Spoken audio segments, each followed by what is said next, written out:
Okay, Genesis chapter 8 and verse number 1.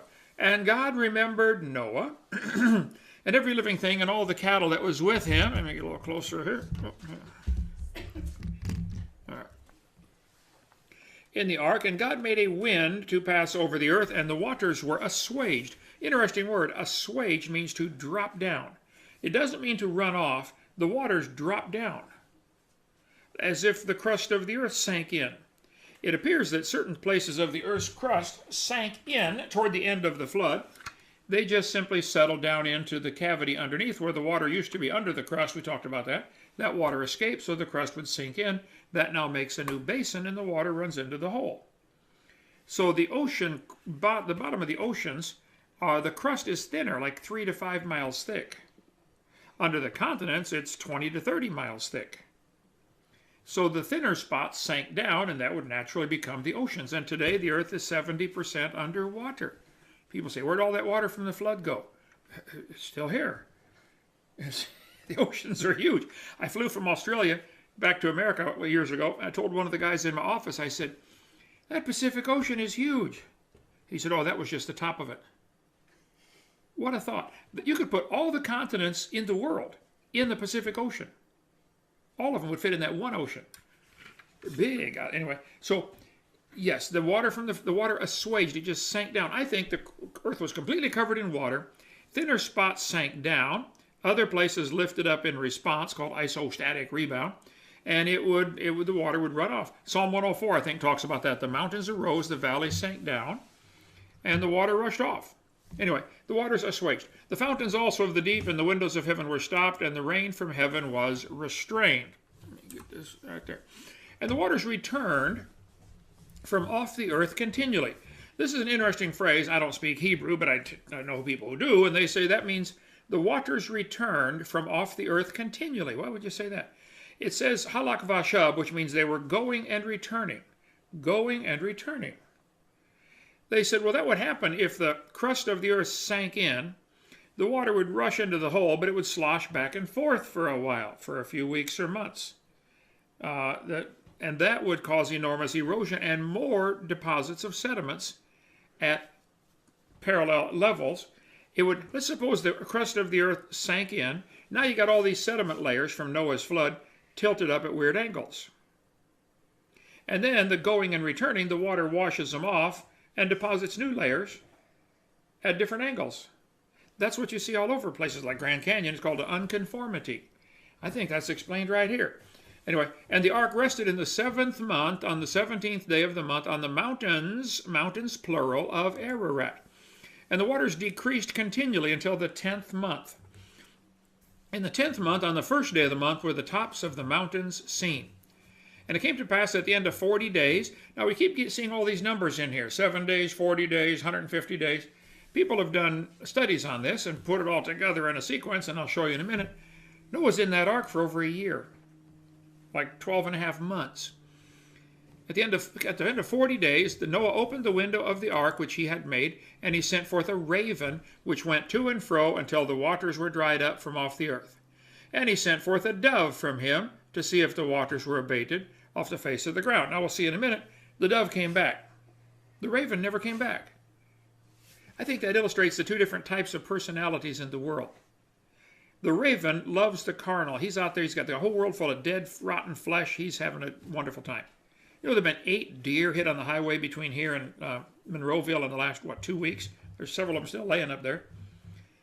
And the buzzards love it. They're in hog heaven when they see a dead critter laying on the road. The ravens would have a blast out there with all the dead stuff. Now, most of the dead stuff was probably buried in the sediment layers, but some would be on top, and they'd have a feast.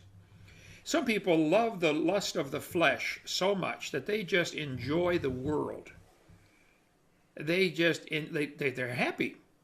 The dove has a totally different personality. She was not happy out there. She came back.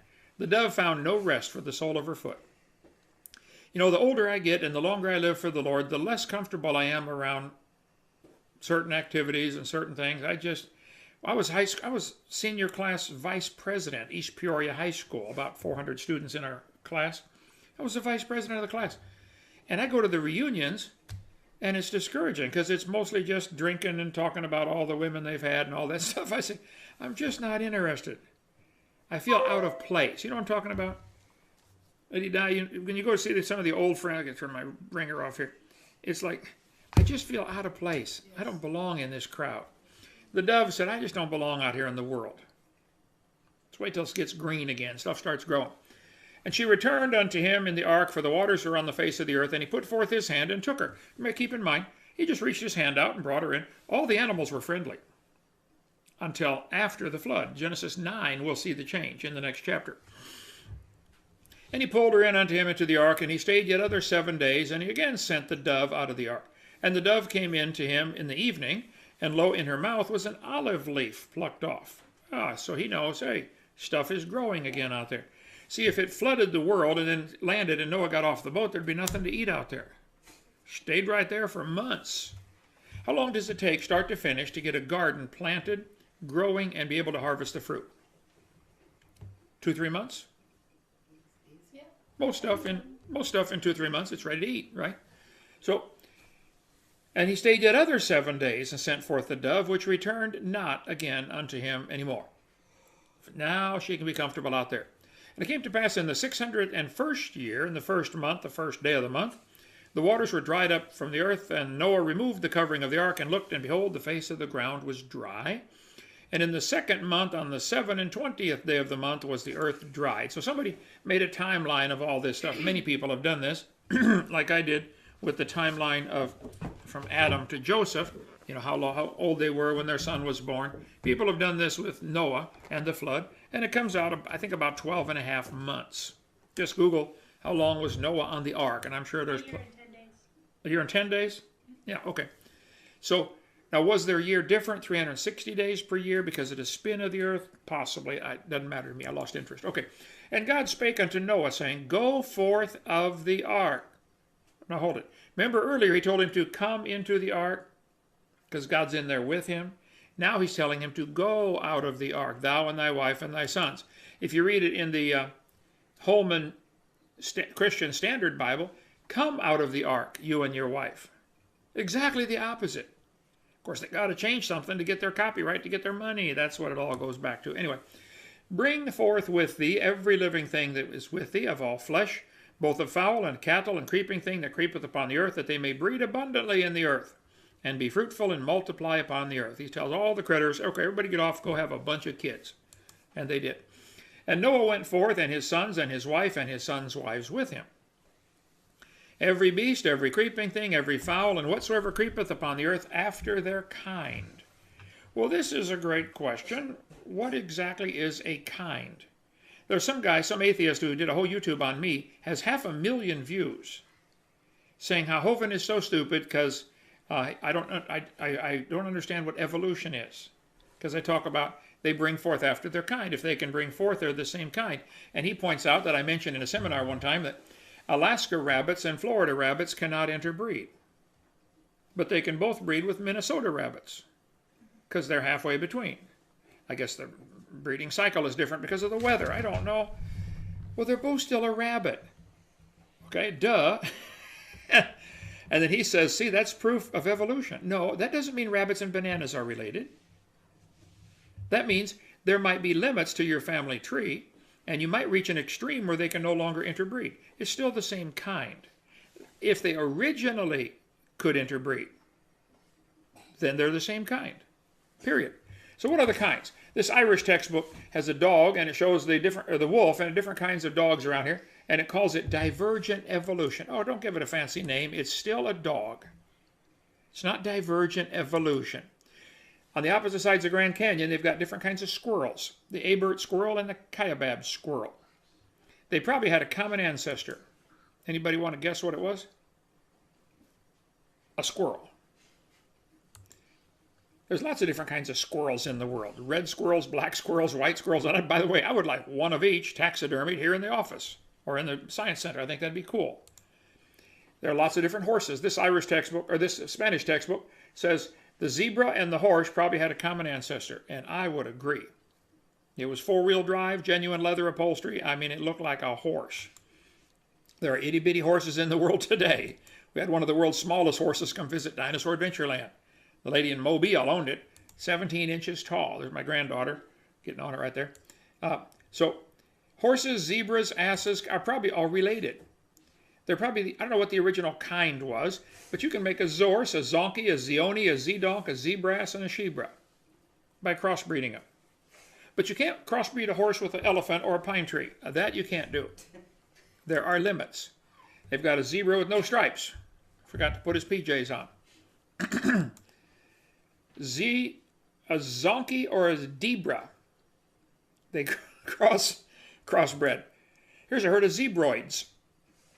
Okay, they're in the same kind. For years, they've been running the Kentucky Derby, trying to get faster horses. They went from an average speed 100 years ago of 127 seconds to run the track. I think it's 1 1/8 mile or something like that. Now they're down to 123 average. Now, how much money has been spent on selectively breeding horses for the Kentucky Derby, would you guess? Millions and millions and millions of dollars, and a whole lot of people and a whole lot of time trying to get faster horses to shave off 4 seconds. Now, even in the old days, they had some awfully good times turned in, just as good as today. Look, if you really want to win the Kentucky Derby, why don't you evolutionists breed some wings on a horse and fly around there in 12 seconds? I mean, come on.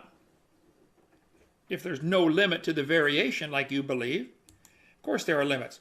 Here's a leopon. Lions and leopards can produce offspring. You know why? They're both in the cat family. They might have had a common ancestor. Here's a tigon and a liger. They probably had a common ancestor. There's a lot of different kinds of cows in the world. And maybe even the buffalo and the cow are the same kind because they can crossbreed them. They get a beefalo. Okay. Now, they don't normally crossbreed in nature, but they can. Here's a Botswana. They've got a geep. They crossed a sheep and a goat and got a geep. What do you do with that? You cook it for supper, I guess. I don't know. Here's a whalpin. Cross between a false killer whale and a dolphin. Somebody crossed a llama and a camel and got a cama. Okay, but you're not crossing a camel with a fish. They're close enough to the same kind. Here's a jag lion, the cross of a jaguar and a lion. There's a bobcat lynx cross. How many different kinds of cats are there in the world?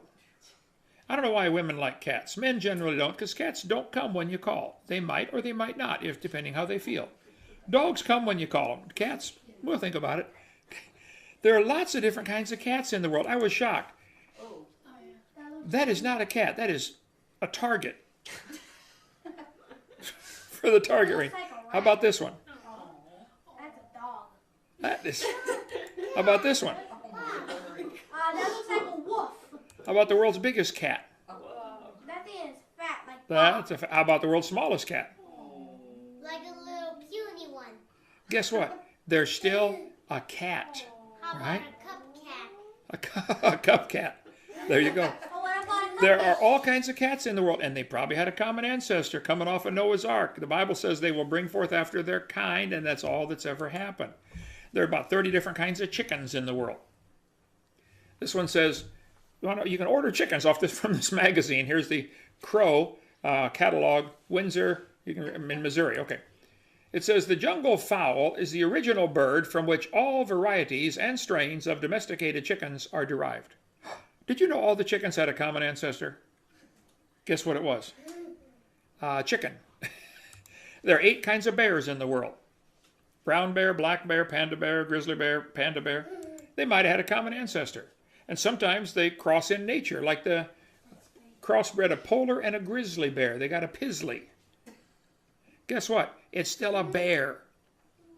This Irish textbook, Kent State University, said, look at these fish, boys and girls. See the different fin patterns on their back? That's proof we all came from a rock.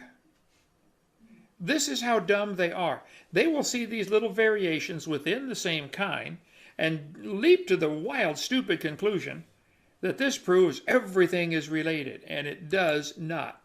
There's broccoli, cauliflower, cabbage probably had a common ancestor. Yeah, they might be the same kind. It could be that the moose, the elk, and the caribou had a common ancestor. I don't know. That'd be a good field of research for biology. How far can you go with these differences? I know this, you can get some pretty wild varieties of cats, but you're going to run into a brick wall after a while where you can't go any further. That's the point. I suspect these would be considered the same kind of animal. The dentist in Evergreen over here, Dr. Can't think of it. My dentist. I've been there. Anyway, I'll think of it later. You'll get old and senile one day. He raises hickory nuts and pecans and crossbreeds them. These are 50% hickory, 50% pecan. These are the hicans. Here's 25% hickory and 75% pecan. I got some right there on the shelf, don't I? Yeah. Huge, huge hickory nuts. The Bixby hican, the Podsednik pecan, the Cook pecan, the endless pecan. There's the shellbark hickory and one mocker nut hickory. They're sitting right there, I think, on the shelf, if I recall. Oh, yeah, I can see them. Yeah, you see them. Okay. Well, it's still a nut, okay? It didn't turn into a dog or a cow or a giraffe. It's a nut. So, the same kind. These textbooks say we have a phylogenetic tree or evolutionary tree from Wikipedia. Show the evolutionary relationship. So look what they do here. They're telling the kids the animals and the plants and the fungi are related. Boys, don't be fooled by this. Well, here's what happened. They wrote a name down, animal. They wrote the name plant down, and they drew a line between it. All these lines are pure imagination. That's not science at all. They're actually lying to you. It's probably true the 4 different kinds of elephants in the world had a common ancestor. But then they draw these lines back that they all came from a rock. No, they're lying. There are big bats and little bats in the world today. That's the world's smallest bat, called the bumblebee bat. You guys saw some bats tonight, didn't you? Yeah. Yeah, they're all over the camp here. There are 1,100 different varieties of bats. I would be willing to bet that probably they all had a common ancestor. Anybody want to take just a wild guess what it might have been? A cow. There we got all kinds of leopards. What do we got here? The Java leopard, the Persian leopard, the North China leopard, the African leopard. They might have had a common ancestor too. A leopard. They're the same kind. There are all kinds of cats in the world today. You know, lions, tigers, bears. They're not part of the cat family. I suspect they had a common ancestor because they're the same kind. There's whole charts on this. Hybrid cats. Let's see. You can crossbreed. What do they get when they crossbreed? A lion and a tiger, you get a liger. Cross a tiger and a lion, you get a tigon. You can get a tigon, a liger, a liard, a leopon. This stuff's all over the internet. Yes. A black widow. A black panther is a cat. Black panther, and there's several different colors of panthers. Yeah. And they might have had a common ancestor. A panther. How many kinds of oak trees are there? I don't know. There's a bunch. And they might have had a common ancestor, an oak tree. Maybe the oaks have diversified into the pin oak and the live oak, and I don't know. But that doesn't prove oak trees are related to giraffes. This is where the evolutionists go absolutely stark raving stupid to take these little changes we see and extrapolate them infinitely. They have these wheels of life. On the outer ring, this is actually science. Probably the different kinds of rabbits had a common ancestor. And then inside here is pure religion. This is what they believe, but it's not science. So, Noah builded an altar unto the Lord and took of every clean beast and of every clean fowl and offered burnt offerings to the altar, on the altar. Now remember, he brought 7 of each. There's 2 theories. One, he brought 7 pairs. The other is he just brought 7 clean animals so that he could sacrifice one later.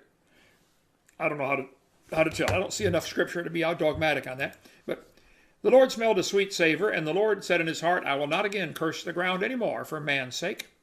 For the imagination of man's heart is evil from his youth. And boy, is that the truth. You got to rein that in. You will not have to train your boys to do bad. They'll just pick it up automatically. My parents never taught me to do anything bad, but I sure did some. Sure did some. While the earth remaineth, seed time and harvest, and cold and heat, and summer and winter, and day and night shall not cease. This is the first mention of cold weather in the Bible. Genesis 8, after the flood. I don't think it got cold before. I think there was a canopy of ice overhead, 8 or 10 miles up, and it kept it one even temperature, like a big greenhouse.